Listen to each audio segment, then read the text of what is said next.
কচিকাঁচা থেকে বয়স্ক, বয়সের বিস্তর ফারাক থাকলেও মিল একটা জায়গাতেই, সাঁতার। রবিবার বিকেলে সাদার্ন অ্যাভিনিউ সুইমিং ক্লাবের সাঁতার প্রতিযোগিতায় অংশ নিয়েছিলেন ছোট বড় প্রত্যেকেই। ছেলে ও মেয়েদের 12টি করে গ্রুপ ভাগ করে এদিন প্রতিযোগিতা হয়। প্রধান অতিথি হিসেবে উপস্থিত ছিলেন তৃণমূল বিধায়ক ও সাদার্ন অ্যাভিনিউ সুইমিং ক্লাবের সভাপতি দেবাশিস কুমার। ক্লাবটার সূচনা করেছিলেন কলকাতার প্রাক্তন মেয়র সুব্রত মুখোপাধ্যায়। তার একটা স্বপ্নের প্রকল্প ছিল।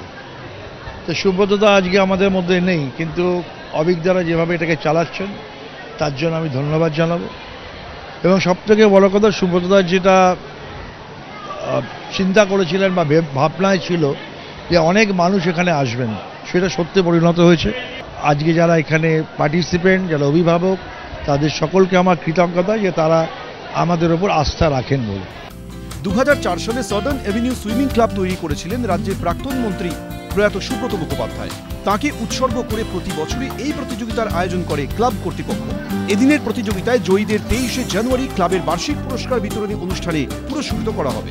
সৌমিত্র রায়, এবিপি আনন্দ, কলকাতা। আনন্দের রেশ রেখে উমা ফিরেছেন কৈলাসে। এবার শক্তির দেবীর আরাধনা। দিন কয়েক পরই আলোর উৎসব। কলকাতার ঐতিহ্যবাহী কালীপুজো হিসেবে পরিচিত নবযুবক সংঘের পুজো, যা ফাটাকেষ্টর পুজো বলেই পরিচিত।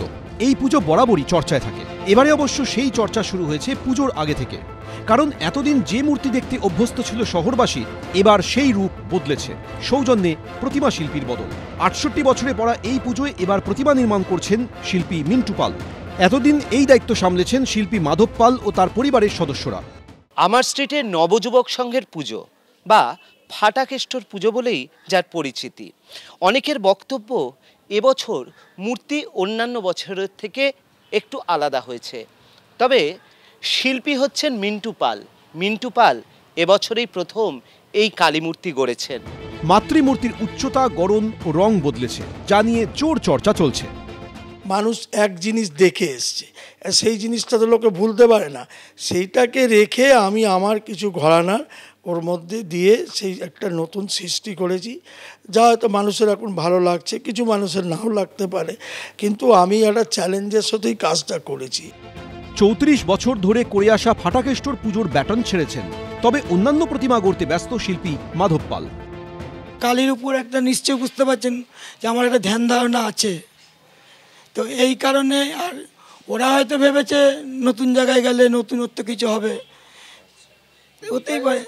ডিফারেন্স তো আপনি নিজেই বুঝতে পারবেন। কিন্তু এবার কেন শিল্পী বদল? এবছর আমাদের মিন্টু পাল মূর্তিটা তৈরি করেছে। মা কালীর তো রূপ কোনো পরিবর্তন হয়নি, মায়ের রূপ তো মায়ের আছে। হ্যাঁ, সেটা কাউর চোখে একটু আরও ভালো হয়েছে, কাউর চোখে না ওরকম হয়নি। এই তো তফাৎ, আর কিছু না। সেটা হতেই পারে, মানুষের চোখের এক একজনের এক একটা নজর। নতুন রূপে মাতৃমূর্তি দর্শনে এখন অপেক্ষা আর দিন কয়েকের। অর্ণব মুখোপাধ্যায়, এবিপি আনন্দ, কলকাতা।